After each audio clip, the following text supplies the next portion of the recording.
traits. One of them is an albino Puerto Rican kid, and I'm still the palest guy in my house. So that's what's going on with me. It's sunburn season, as you can tell by my white eyebrows. Get a lot of concerned people in the summer. They're like, "Are you wearing sunblock?" I'm like, "I have 90 on." They're like, "You should really get some stronger sunblock." Seriously, get some sunblock. I think about going to the gym a lot, like most of you, and then I'm like, "Oh yeah, I don't want to do that ever."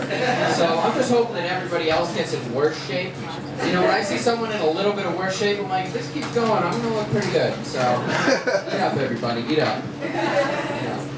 Let's see what else is going on. I get a lot of people, you know, they come up to you and they're like, they say this, and I never know how to react. They're like, "Hey man, not for nothing?"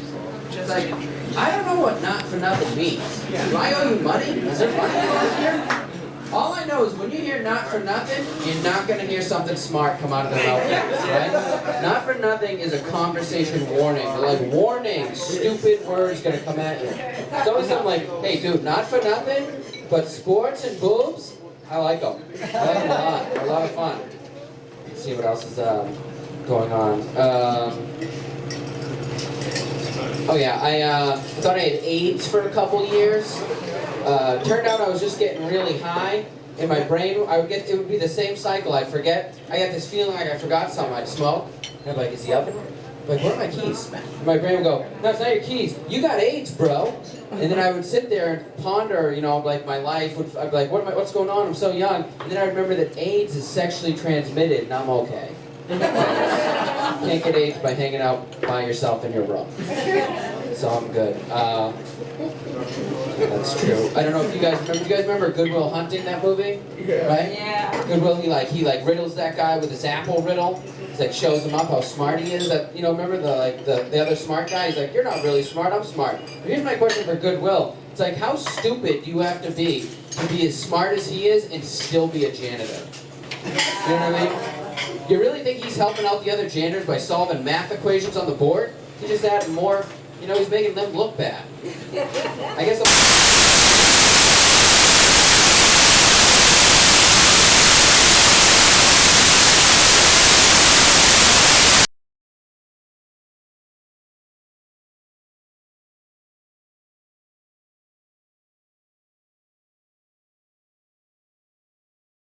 You guys know how it is. You wait till your friends leave and then you destroy them.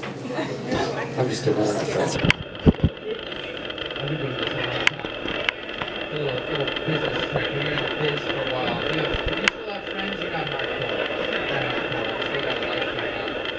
Outside of a big company. I was at a friend's house sleeping over one time. We're like making PB&J sandwiches. And I guess I dipped a little bit of the jam, the jelly in the PB. The guy like explodes on me. He's like, "Hey man, what are you doing? You just ruined it." I'm like, here's my question to that kid. Who's the serial killer that's eating straight up grape jelly sandwiches? Right? Have you ever heard someone order, hey, go to a store like, "Hey, can I get a peanut butter and jelly?" You know what? Hold the peanut butter, just extra extra jelly for me.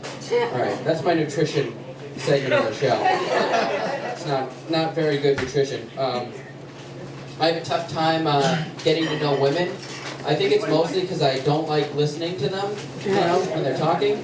So what I do is, if I want to get to know a woman, I rifle through her purse while she's in the bathroom. You know, find out a lot more that way. If I find Xanax or Clonopins in a girl's purse on a date, I'll hang out. Then a girl with Xanax and Clonopin tells you at least two things. She makes a ton of mistakes. She wants to forget those mistakes. That's where I like to be. Forgotten. You know?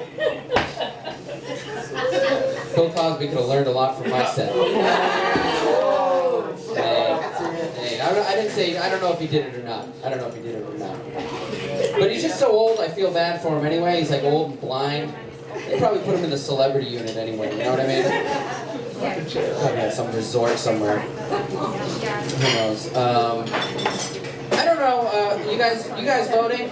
It's a very, very political time. It's a very hot time. Yeah, I'm voting. I'm a strong Danny DeVito supporter. Danny all the way. I think it's time. We need to lighten the mood up. You know, imagine if Danny was the president. He'd walk up to the podium, and then they'd have to like move the podium because he's standing behind it. Right there, I'm laughing. I don't know what he said. We're invading who? Oh yeah, I don't care. I don't care who we're invading. I don't know. We're invading a lot of people. Nobody knows. That should be our new prerequisite for war. They should go on the street and ask 10 Americans to name, I don't know, how many wars we're in.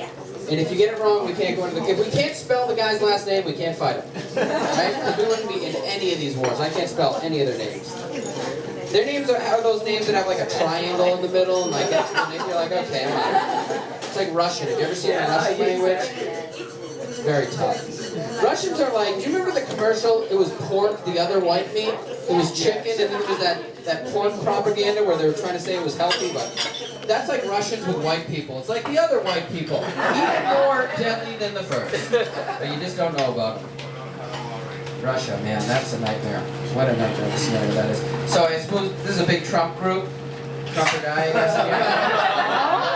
Yeah. A lot of people are scared of Trump.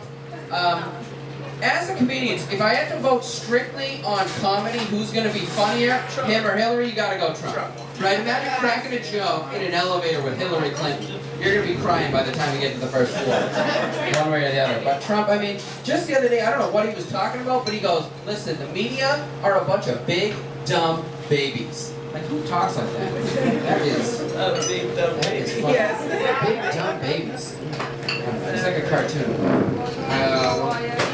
I have a big problem with general herpes medication commercials. Hear me out, right? They never show you doing anything that would give you herpes, right? They always show a couple laughing at a bar. It's like, what kind of psycho is like, hey, I just gave you general herpes. They're like, shoot her, boom, and then just laugh their heads off. The last one I seen, they had a guy and a girl on a tandem bike, and they were riding down the street. It's like if your partner just gave you genital herpes, separate bikes. All right, I'm Mike Kerrigan. Thank you very much.